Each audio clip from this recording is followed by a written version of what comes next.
نیوز پریس چینل لیدونکو سلام وخت مو په خیر ستړي مشه په موکړه دوه تازه لاندو مهمو خبرونو ته د افغانستان کرکټ بورډ وايي د پاکستان په وړاندې لوبې ته تیار یو د افغانستان کرکټ ملي لوبډله به نن د کرکټ په نړیوال شرفریز جام کې له پاکستان سره لوبه وکړي د لوبه د افغانستان په وخت شپږ نیمې بجې د دوبۍ په نړیوال لوبغالي کې کیږي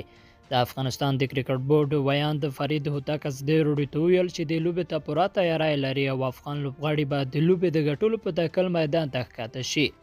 افغانستان خپل لومړی لوبه له سکاټلند په ستر توپیر ګټلې پاکستان کڅو هم د شلوریزو لوبو پیوړې لوبډله بلل کېږي او په روانو سیالیو کې د هند او نیوزیلند په څیر پیوړې لوبډلې ماتې کړي خو د پاکستان د کرکټ په خوانیو لوبغاړو ویلي دي چې افغانستان د شلوریزو لوبو لپاره پیوړې لوبډله لري او که پاکستاني لوبډله ماته کړي دوی ته به د حیرانتیا خبره نه وي او چین وايي نړیوال بانک د افغانستان د ملي ملاتړ چارې بیا پیل کړي د چین د بهرنیو چارو وزیر وانګ یی له نړیوال بانک او د پیسو له نړیوال صندوق نه وغوښتل چې د افغانستان د ملي ملاتړ چارې له سره پیل کړي وانګ یی د خبره تیر ورځ د ویډیو کانفرنس لاره د افغانستان د ګمړیو هغه غونډې ته وکړه چې تهران کې جوړه شوې و